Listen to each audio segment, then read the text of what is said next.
So I'm going to show today what a cooperative care puppy session looks like. This is Blue's third or fourth session with me.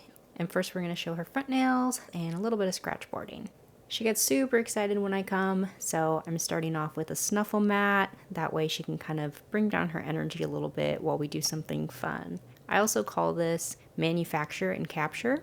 What I want is for her to be laying down and being still, and capturing a behavior means rewarding a dog for doing a behavior while they're already doing it. And so to get her to already be doing it, I'm giving her something to do where she's already going to be laying down, being relatively still. Once I reinforced her for laying down and sitting still with her Snuffle mat, I take away the Snuffle mat and I start to reinforce her for laying down and being still without the mat. I'm not asking her to do any of those in a specific moment, I'm just seeing what she gives me. Now I'm going to add in some handling, and I'm not telling her she needs to lay down and be still, but she's more likely to do it because I've reinforced it a lot, both during this session and our previous sessions. When I'm capturing the stillness rather than telling her what to do, I'm also getting information about what she wants to do and what she's comfortable with. I don't want to put a lot of pressure on dogs when I'm working with them, because even though my goal ultimately is to get their nails done, my first goal is to make them comfortable with nail trimming and want them to opt into nail trimming. And so I can't really do my goal of trimming their nails if I don't first get that goal done of them enjoying the experience. When she's offering me these behaviors, I can tell she's comfortable with what we're doing. And if she doesn't offer me the behaviors, I know there's some kind of unmet need.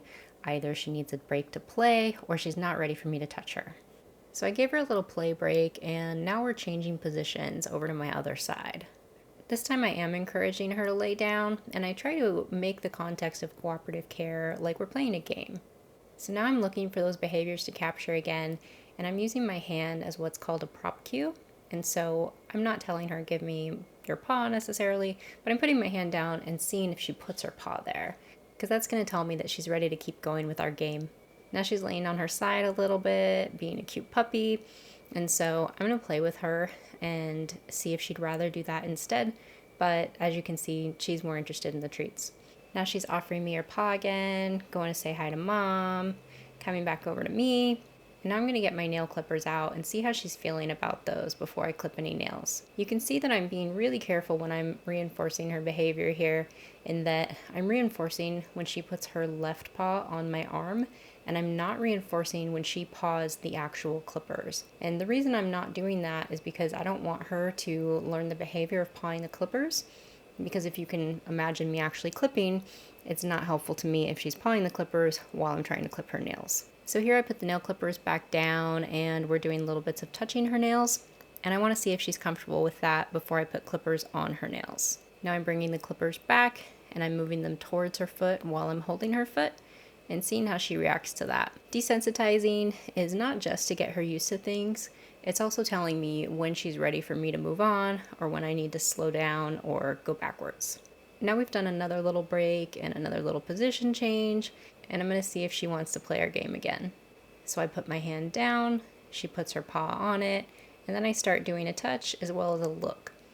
It's important to add in that step of looking at feet, because a lot of dogs are contextual and they know the difference between just touching their paws versus you're going to do something to their paws. So whenever she puts her nose to her foot or pulls her paw away, I'm not going to clip that nail, because I want her to know that if she's uncomfortable in any way, I'm going to stop. And if I can't tell if she's uncomfortable or if she's just wiggly, I'm always going to err on the side of uncomfortable. It's really important to be conservative with puppies because I want all of her first experiences with nails to be good ones. So now you can see she's back to silly puppy, and I always want to give her those breaks. Ideally, it's better to work in shorter sessions for cooperative care, especially for puppies, but some breeds of puppy, like Aussies, will work for longer than other puppies. I still want to give her a lot of breaks, and if she decides she's done with the game, then we're done with the game. But I like showing these longer sessions so you can see everything at once, even if you split it up yourself when you're at home. So while she was playing here, she gave me a paw, and I'm going to reward that. Even if she wasn't necessarily saying, hey, I want to do our game again, I'm going back to capturing whatever she gives me. Now that she's laying down, I'm going back to our main game of nail trimming. So I'm looking at her feet again, and I never do anything while she's looking away. I always want her to see what I'm doing so that I know that she knows what's coming, she's consenting to it, and I'm not going to freak her out and make her think that when she's not looking, I'm going to do things to her. You'll notice throughout all of this training that the amount of treats I give her is a lot. It's really important with cooperative care to really pay up with your treats. I want this to be the funnest of every game that she does, partially because I'm asking a lot, and partially because I want to be the coolest person that she knows. So now you can see that I'm actually starting to clip some nails, and notice that she has basically zero reaction as the clippers go through the nail. That's exactly what I'm looking for. Anytime your dog has a visible reaction that shows that they're a little bit uncomfortable, that means you went a little too fast. On her very first session, I didn't clip a single nail. That's when I did a lot of getting to know you, playing games, just making myself fun, and a lot of that early capturing of laying down and stillness. Part of it is because she's a puppy and she needs those foundational skills, but also I don't want to be just, I came in, I immediately started touching your feet and clipping your nails. All of those foundational steps are well worth it to get to this point, especially with puppies who've had no nail trimming experience. It's easier to create really good experiences from the beginning than try to backtrack from bad experiences later. Now that all her nails are clipped, we're going to move on to a scratch board just to neaten up the edges of her nails. It also adds a little bit more fun to the end of the session, and since she's been sitting still so long, she's got more sillies that she needs to get out. I start off with the board flat to make sure she remembers what we're doing, and then I flip it up so I can get the angle that I'm looking for her nails. You can see that she kind of hits her pad on the board, and I don't really want her to be just putting her paw on the board. I want her to be digging, so I'm going to move back to putting the treat under the board so I can encourage that digging motion rather than the paw slap. So I'm pretty much done with everything that I need from her, and I'm just letting her guide the rest of the session and see what she wants to do.